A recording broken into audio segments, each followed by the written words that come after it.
সেজদা করা সওয়াব ইবাদত মনে কইরা যদি কেউ জানাজায় রুকু দেয় ইবাদত হবে না।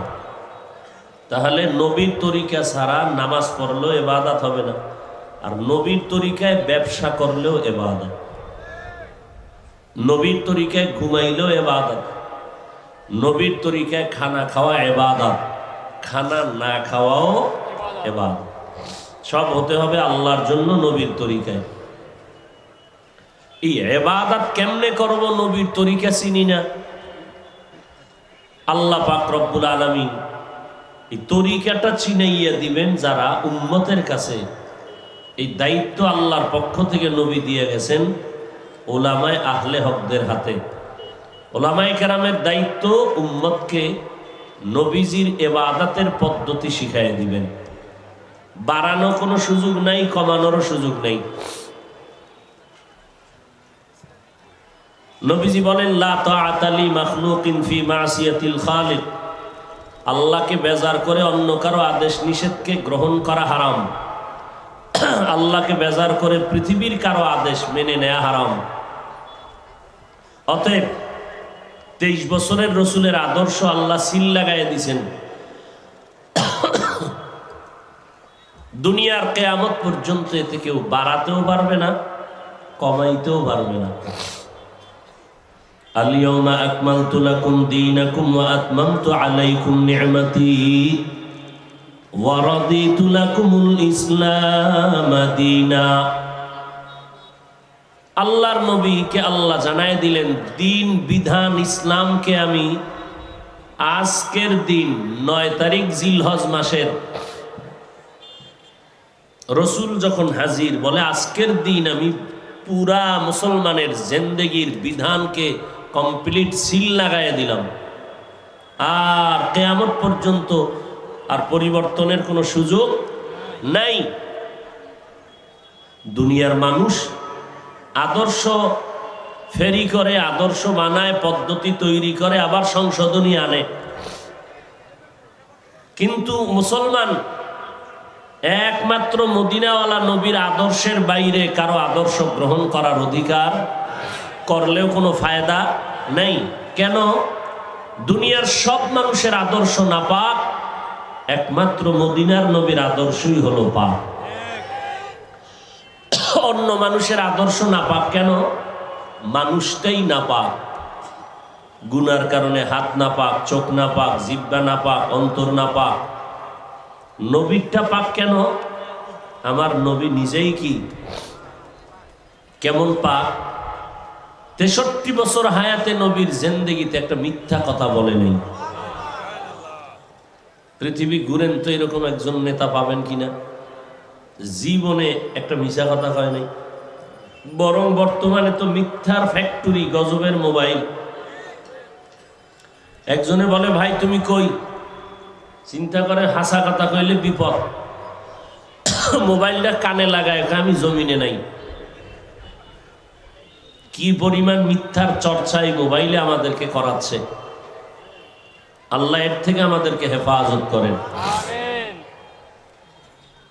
মদিনার নবীর আদর্শ কেন পাক? আম্মা জান আয়েশা বলেন নবীজির ঘাম আমি বোতলে ভরে রাখতাম। বড় বড় অনুষ্ঠানে আমরা নবীর ঘাম মুবারক মিশক আতর হিসাবে ব্যবহার করতাম। রাহমাতুল লিল আলামিন এমন একজন পবিত্র পয়গম্বর, নবী যেখানে কদম দেন ওই জায়গা থেকে দীর্ঘদিন মিশকের ঘ্রাণ পাওয়া যায়। মদিনাতুল মুনাওয়ারা থেকে পায়ে হাঁটিয়াও যদি 10 মিনিট একটু আগাইতে থাকেন, সামনে উহুদের পাহাড়, বিশাল বড় লম্বা 6 কিলোমিটারের মতো বিশাল উহুদ পাহাড়। ওই উহুদের যুদ্ধে নবীর দান মুবারক শহীদ হয়েছিল। এমনই এক অবস্থায় বেঈমানেরা আমার নবীর মাথায় লোহা ঢুকাইয়া রক্তাক্ত করেছিল। নবীজি গর্তে পড়ে গেলেন। মুশরিক বেঈমানেরা আওয়াজ দিল মুহাম্মদ দুনিয়ার জমিনে জিন্দা নাই। চতুর্দিকে খবর ছড়ায় গেল নবীর আশেকেরা পাগলের মতো হয়ে গেল। নবীর একজন আশেক খেজুরের বাগানের মধ্যে পানি দিতেছিল। হঠাৎ কানে যখন আওয়াজ আসছে নবী নাই, পানি দেওয়ার পাত্রটারে ফালায় দিয়া আসমানের দিয়ে তাকায়া হাত তুলিয়া বলে, আল্লাহ, আমার এই দুটো চক্ষু রিজার্ভ করে রেখেছিলাম তোমার বন্ধু মুহাম্মদের দেখবো, কলিজা ঠান্ডা করব। ওই নবী যদি না থাকে তুমি আমারে অন্ধ বানায় দাও, আমি দ্বিতীয় কাউকে এই চক্ষু দিয়া দেখতে চাই না। কারণ নবী আমার এমন সুন্দর, একটা নজর দিলে প্রায় এক সপ্তাহ পর্যন্ত বান্দার ক্ষুধা লাগে না। আম্মা জান আয়েশা বলেন, রাতের অন্ধকারে আমি সুই নিয়ে সেলাইয়ের কাজ করতেছিলাম, বাতি নিভে গেল, সুইটা পড়ে গেল। বাতি জ্বালানোর মতো কোনো তৈল আমার ঘরের মধ্যে নাই, সুইটা কোথায় পাবো? হঠাৎ এশার নামাজের পরে নবী আমার হুজরার ভেতরে আগমন করলেন। নবীজির চেহারা মোবারকের আলোতে দেখলাম সুইটা খুঁটির গোড়ায় পড়ে আছে। আমি ওই চিকন সুইটা হাতের মধ্যে নিলাম। শুধু নবী মানুষ চিনবে কেন? ওই নবীর জন্য গর্তের পিপিলিকা আল্লাহর কাছে বলে, আল্লাহ দয়া করে একটু মদিনার রওজা আমাকে দেখাও, বাইতুল্লাহ দেখতে মনটা চায়। আল্লাহ বলেন, আরবের কবুতর, যাও অমুক এলাকার গর্তের পিপিলিকারে পায়ের সাথে বাজায় মক্কা মদিনা ঘুরাইয়া জায়গায় পৌঁছাইয়া দাও। নবীজি খেজুর গাছের সাথে টেক লাগাইয়া একটা খুতবা পড়তেন। কিছুদিন পরে খেজুর গাছের মিম্বর বন্ধ করে দিলেন। সাহাবায়ে কেরাম বলেন, নবী মানুষের থেকে কান্নার যেমন আওয়াজ এই মিম্বরের মরা গাছ থেকে সেরকম আওয়াজ আসতেছে। নবী নিজে গিয়া বলেন, ও গাছ, কেন তুমি কান্না করো? গাছ বলে, নবী আপনার বিরহের বেদনায় কান্না করি। কি চাও বলো? বলে, আপনি আমার জানাজা পড়াবেন, এখানে দাফন করবেন, কিয়ামতের দিন আমি আপনার সাথে জান্নাতে থাকব।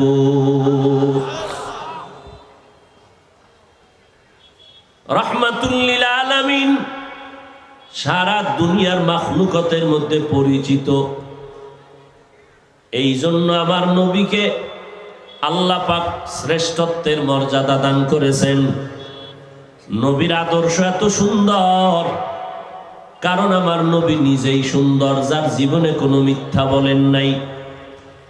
নবী যখন রাস্তা দিয়ে হাঁটে, সূর্য মাথার উপরে ছায়া দেয়, সূর্যের গরম যেন নবীরে কষ্ট না দেয়। নবী যখন কোথাও বসেন, গাছগুলো নুয়ে নুয়ে নবীরে সালাম জানায়। সাপ এসে নবীরে বাতাস দেয়। জঙ্গল থেকে সালামের আওয়াজ। সাহাবায়ে কেরাম বলেন, নবী কোনো মানুষ নাই, সালাম দেয় কারা? নবী বলেন, আমার আওয়াজ পেয়ে জঙ্গলের হিংস্র প্রাণীরা মানে সালাম জানাইতেছে। মায়ার নবী উহুদের ময়দানে দান দান শহীদ হয়ে গেল, গর্তে পড়ে গেলেন। বেঈমানেরা আওয়াজ দিল, মদিনার নবী নাই। আল্লাহর কুদরত, সাথে হযরত আলী রাদিয়াল্লাহু আনহু দাঁড়ানো। নবীজিরে ধরে উঠাইলেন। উঠানোর পরে দেখে নবীর পুরা চেহারা বডিতে রক্ত মাখা। নবীজির হাত মোবারক ধরিয়া আস্তে আস্তে করে উহুদ পাহাড়ের কিনারায় নিয়া একটা পাথর ছিল, পাথরের উপরে নবীরে বসায় দিলেন। নবী ওখানে বসলেন। বসিয়া নবী বলেন, ও সাহাবায়ে কেরাম, বেঈমানেরা বোধহয় খবর ছড়ায় দিছে আমি নাই, আমার আশেকেরে জানায় দাও মুহাম্মদ এখনো জিন্দা আছে। আর ময়দানে দেখো, দ্বীন ইসলামের পতাকা উড্ডীন করার জন্য কারা রক্ত দিয়া শহীদ হয়ে গেল। এদের লাশগুলো তাড়াতাড়ি গুছায় নাও, এক কাতারে দাও, জানাজা একসাথে পড়ায় তাদের দাফন হবে, কোনো গোসল লাগবে না। এই খবর পাইয়া হঠাৎ নবী দেখতেছেন উহুদের ময়দানে একজন আল্লাহর বান্দি এসে আওয়াজ দিয়ে বলে, ও পয়গম্বর, আপনার যত সাহাবায়ে কেরাম আজকে শহীদ হয়ে গেল, বিনা গোসলে আপনি কবর দিবেন। তবে আমার স্বামী হানজালা নামের এক সাহাবী, তাকে আপনি বিনা গোসলে কবর দিবেন না, কারণ সে বাসর রাতে গোসলখানায় গিয়া যখন আওয়াজ পাইল মদিনার নবী দুনিয়ায় নাই, গোসল না করিয়া ঘরের মধ্যে গিয়া আমারে সালাম দিয়া তরবারিটা নিয়া ময়দানে আসিয়া তিনি শহীদ হয়ে গেলেন। আপনি তাড়াতাড়ি হানজালাকে গোসল দেওয়ার ব্যবস্থা করে দেন। নবী ঘোষণা করলেন, দেখো হানজালা নামের সাহাবীর লাশটা কোথায় আছে, গোসলের ব্যবস্থা করো। হঠাৎ গাইবি আওয়াজ, নবী হানজালার গোসল দেওয়ার দরকার নাই। যে আশেক সাহাবী বিবির মোহাব্বত ত্যাগ করিয়া আপনার মোহাব্বতে জিহাদের ময়দানে আসছে, আমার আল্লাহ ফেরেশতা দিয়া জান্নাতের পানি দিয়া গোসলের ব্যবস্থা করে দিয়েছেন। নবী আর কোনো গোসলের কোনো প্রয়োজন হবে না। মায়ার নবী বিনা গোসলে শাহাদাত বরণকারী সাহাবায়ে কেরামের দাফন করলেন, জানাজা কমপ্লিট। নবী যেই পাথরটার উপরে বসছিলেন একটু আরামের জন্য হাজার হাজার বছর পরে, আজও সেই পাথরটা উহুদের পাহাড়ের পাশে আছে। খোদার কসম, এখনো যদি কোনো আশিক গিয়ে সেই পাথরে নাক লাগাও, এখনো সেই পাথর থেকে মিশকের ঘেরান পাওয়া যায়। ইমামুল আউয়ালিন আল আখিরিন বহরে সদকা রহমাতাল লিল আলামিন সাইয়্যিদুল কাউনাইন খাতমুল মুরসালিন আখির আমদবুদ ফখরুল আউয়ালিন শুদ ওয়াজুদাস রহমাতাল লিল আলামিন মসজিদে উশুদ হামারে জমিন। আল্লাহ তাআলা বলেন, আমি মানুষ বানাইলাম আমার ইবাদতের জন্য। ইবাদত কেমনে করবা? কোন পীর সাহেবের তরিকায় চলবে না, কোন বক্তার তরিকায় চলবে না। আমি আমার মুহাম্মদ আমার বন্ধু, তার দ্বারা আমি 23 বছর একটা প্রেসক্রিপশন বানায় দিলাম। কিয়ামত পর্যন্ত সমস্ত মানুষ যদি মুহাম্মদের প্রেসক্রিপশনকে ফলো করে, এই অনুযায়ী চলে, আমি আল্লাহ তাকে বিনা হিসাবে জান্নাত দিয়ে দিব। এখন ওই নবীর তরিকা বা আদর্শ সুন্নাত যারা চিনো না, কিয়ামত পর্যন্ত নবীজির 23 বছরের প্রেসক্রিপশনটা উম্মতের সামনে বুঝাইয়া নবীর সুন্নতের আমল শিখানোর দায়িত্ব উলামায়ে আহলে হকের, কোনো ডাক্তারের না, একমাত্র উলামায়ে আহলে হক।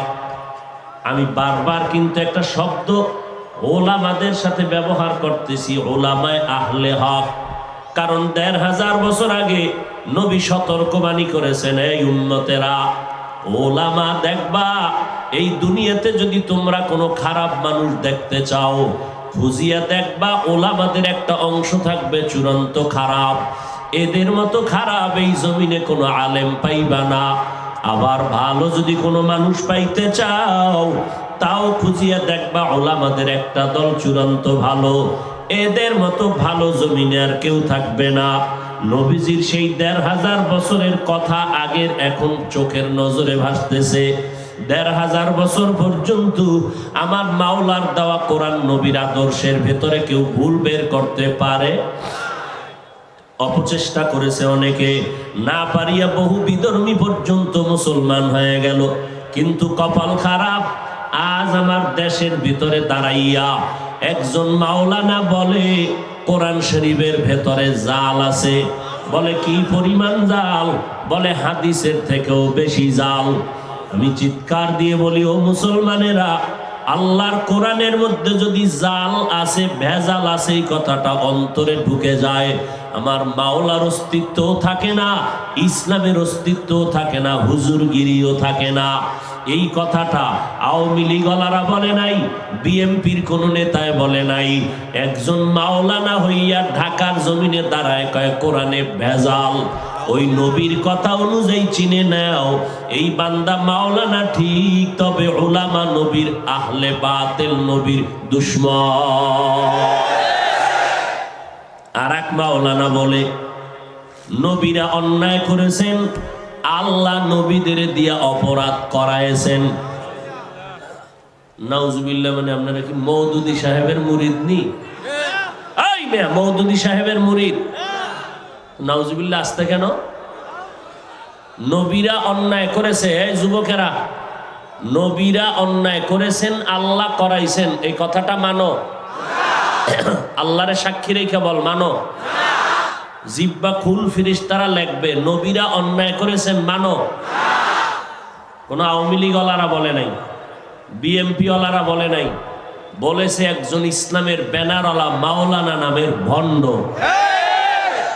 আর এক মাওলানা বলে কালেমা লা ইলাহা ইল্লাল্লাহ মুহাম্মাদুর রাসূলুল্লাহ, এই কালেমাটা বন্ধ করে দাও, এটা নাকি কুফরি কালেমা। যুবকেরা বল, কালেমা কুফরি মানো? হ্যাঁ, তাহলে আজকে থেকে চিহ্নিত করবি। তোর আব্বারে গালি দিলে ধৈর্য ধরিস, তোর মাকে গালি দিলেও ধৈর্য ধরবি। আল্লাহ, নবী, ইসলাম, কোরআন নিয়ে যদি কেউ কথা বলে, এই বিষয়ে ধৈর্য মানি, ওর বিচার না হওয়া পর্যন্ত আন্দোলন চালাইয়েই যেতে হবে।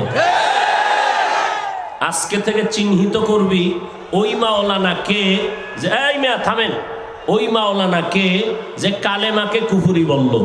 এই যুবকেরা আজকে ইউটিউব খুলে বের করবি ওই মাওলানা কে যে কোরআন শরীফে ভেজাল আছে বলল, ওই মাওলানা কে নবীরা অপরাধ করেছেন বলল। এদেরকে চূড়ান্তভাবে চিহ্নিত করে আজীবনের জন্য তওবার আগ পর্যন্ত তাদের সাথে সালাম নাই, কালাম নাই, এদের পেছনে নামাজ পড়লে নামাজ আদায় হবে না। তবে আল্লাহ সারাইছে, কুদরতের হাত দিয়ে হেফাজত করছেন। এই ঝামেলাওয়ালা বেঈমান হওয়ার কথা কোনো দেওবন্দি আলেমরা বলে নাই, কওমি আলেমরা বলে নাই। নবীরা অপরাধ করেছেন কথাটা কোনো দেওবন্দি আলেম বলে নাই।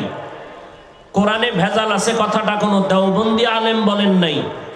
কালেমা কুফুরি কথাটা কোনো দেওবন্দি আলেম বলেন নাই। যদি আল্লাহ না করুন বলতো, তাহলে ওই বাতিলেরা নিজেরা মানববন্ধন করতো জায়গায় জায়গায়। আরো যদি আল্লাহ হেফাজত করছে চরমনাইওয়ালারা কইতো, তো উপায় আছিল না। কিন্তু এত মারাত্মক কথা বলার পরেও জাতি চুপচাপ কেন? আমাদের ইমানের পাওয়ার দুর্বল হয়ে গেছে। আরে কোরআনের মধ্যে যদি ভেজাল থাকে, মুহাম্মদের মধ্যে যদি বলে মুহাম্মদ ত্রুটি করছে, যে এতক্ষণ মুহাম্মদের গুণগান গাইলাম, তো মুহাম্মদের মধ্যে যদি ভেজাল থাকে, এই কথা সিনায় ঢুকে যায়, তাহলে আর মুহাম্মদের আদর্শকেও মানবে? ওই আলেমকে জিগাও, তোমার আর বয়ান নাই, স্টেজে উঠার পরে তোমার আর কোনো আলোচনার বিষয় নাই, উইঠাই নবীর বিরুদ্ধে, কোরআনের বিরুদ্ধে, কালেমার বিরুদ্ধে বয়ান করা লাগবে কেন? মুসলমানের মধ্যে বিভ্রান্ত যারা ছড়ায়, এরা ফেতনাবাজ, ইসলামের ব্যানারওয়ালা মাওলানা নামের ভণ্ড। অতএব খুব সতর্ক, খুব সাবধান। আল্লাহর ব্যাপারে, রসুলের ব্যাপারে, ইসলামের ব্যাপারে, কোরআনের ব্যাপারে কোনো ছাড় নাই। সোজা কথা। সে যে হোক, আল্লাহ আমাদের বুঝার তৌফিক দান করেন। তাহলে ইবাদত করব কার? কার তরিকায়? নবীজির তরিকায়। মনে থাকবে ইনশাআল্লাহ। নবীর তরিকা চিনি না, চিনবো কাদের মাধ্যমে? কোন আলেম বাতিল না হক? এখন প্রশ্ন, কেমনে চিনবেন হক বাতিল? সিটি গোলের কালার, স্বর্ণের কালার এক না আলাদা? মান কি এক? মান এক, দাম এক? এক না। এখন চিনবেন কি করে? চিনার মতো কষ্টি পাথর আছে না নাই? আছে। ঠিক এই জমিনে যারা উলামায়ে বাতিল এবং আহলে হক, সবার ডিজাইন কিন্তু কাছাকাছি, বরং আহলে হকের থেকে বাতিলের ডিজাইন আরো বেশি। আমগো ফাগরি কম, হেগো ফাগরি 22। আমগো চেহারা অত সুন্দর না, কুতুববাগের চেহারা কত সুন্দর, ঠিক না? আমগো নামে কোনো টাইটেল নাই, বাতিলের নামে টাইটেলের অভাব নাই। খুব সতর্ক। এই দেশে ভণ্ডপীর যারা, এদেরকে মোটামুটি জাতি চিনে, কিন্তু নতুন ভণ্ড যারা কালেমারে কুফরি বলে, এদেরকে জাতি অনেকেই চিনে না। এদেরকে চিহ্নিত করতে হবে এবং ওলামায়ে আহলে হকদের কাছে যাইতে হবে। আহলে হক খুঁজতে খুঁজতে জীবন শেষ। আধা মিনিটে প্রাথমিকভাবে একটা ধারণা দিয়া যায়, এরা আহলে হক। যাদের বয়ানে দেখবেন দিলটা নরম হয়, যাদের বয়ানে দেখবেন আমলের জন্য দিল কাঁদে, যাদের বয়ানে দেখবেন খারাপ মানুষ ভালো হয়, যাদের সোহবতে গেলে দেখবেন বেনামাজি নামাজি হয়, যাদের বয়ানে দেখবেন মানুষ আল্লাহর দিকে আগায়, নবীর সুন্নাত মানার জন্য দিল তৈরি হয়, প্রাথমিকভাবে ধরে নিবেন এরাই হলো আহলে হক। যারা নিজেরা আমল করে না, ওরা কঠিন বয়ান দিলেও উম্মতের দিলে আসর হবে না। আজকে বেশি বয়ান করতে পারলাম না, একটু ঘুম নাই, এই চোখ জ্বলতেছে, কঠিনভাবে চোখ জ্বলতেছে, কঠিন অবস্থা। তো আল্লাহ যদি তৌফিক দান করেন ইনশাআল্লাহ দেখা হবে। আসছি, ওয়াদা রক্ষা করতে পারছি, এটা আল্লাহর শুকর। আল্লাহর কাছে দোয়া করি। আর কি মাদ্রাসা কই পিছনে, মাদ্রাসার জন্য অনেক খরচের দরকার। এই জমিন থেকে বাতিলকে বয়কট করার স্থায়ী মেডিসিনের নাম মাদ্রাসা। একে প্রবাহিত করার বিভিন্ন অপকৌশল ষড়যন্ত্র চলছে। আল্লাহ পাক এর থেকে গোটা জাতিকে, গোটা দেশবাসীকে হেফাজত করেন। এবাদত কি? এবাদত হলো আল্লাহ পাকের আদেশ নিষেধকে জীবনে বাস্তবায়ন করা। এবাদত কেন? একমাত্র জান্নাত পাওয়া এবং আল্লাহর সাথে মোলাকাত করার একমাত্র মাধ্যম। কিভাবে ইবাদত করব? আখিরি নবী মুহাম্মদুর রাসূলুল্লাহ সাল্লাল্লাহু আলাইহি ওয়াসাল্লামের তরিকার মধ্যেই আল্লাহর আদেশ নিষেধ মানলেই হবে ইবাদত। ইবাদত মানে সারা রাত্র তসবিহ টানা নয়। ইবাদত মানে মসজিদে বসে থাকা না। ইবাদত মানে সারাদিন রোজা রাখা তা না। ইবাদত হলো বান্দার সব কাজ। আপনি ব্যবসা করবেন, চাকরি করবেন, স্কুল কলেজ ভার্সিটিতে লেখাপড়া করবেন, ডাক্তারি পড়বেন, ইঞ্জিনিয়ারিং পড়বেন, প্রফেসর হবেন, সব ইবাদত যদি আল্লাহর জন্য নবীর তরিকায় হয়। বলবেন ইংরেজি পড়লে আল্লাহর জন্য কিভাবে, স্কুল কলেজে পড়লে আল্লাহর জন্য কিভাবে? বলে আপনি যদি ডাক্তারি পড়েন এই নিয়তে যে আমি মুসলমানের সেবা করব, কোনো বেঈমান যদি কখনো বয়কট করে বলে মুসলমানকে ঔষধ দেওয়া হবে না এবং মুসলমানের চিকিৎসা দেওয়া হবে না, তখন আমি মুসলমানের পক্ষে দাঁড়ায় বলবো কোনো বেঈমানের সহযোগিতা দরকার নাই, মুসলমানের জন্য আমরা মুসলমান ডাক্তারেরাই যথেষ্ট। এই উদ্দেশ্য লালন করে যদি কেউ ডাক্তারি পড়ে, তার জিন্দেগি পুরাটাই ইবাদতে পরিণত হয়ে যাবে। ডাক্তার, ইঞ্জিনিয়ার, প্রফেসর পাঁচ বেলার নামাজি নাই, তো একে আপনি খারাপ বলবেন কেন? সব ইবাদত যদি আল্লাহর জন্যই হয় এবং রসুলের তরিকায়। আর যদি রসুলের তরিকা বাদ দিয়া নামাজও পড়েন, সে নামাজও ইবাদত হবে না। রসুলের তরিকা বাদ দিয়ে যদি আপনি রোজা রাখেন, সেই রোজাও আপনার ইবাদত হবে না। যেমন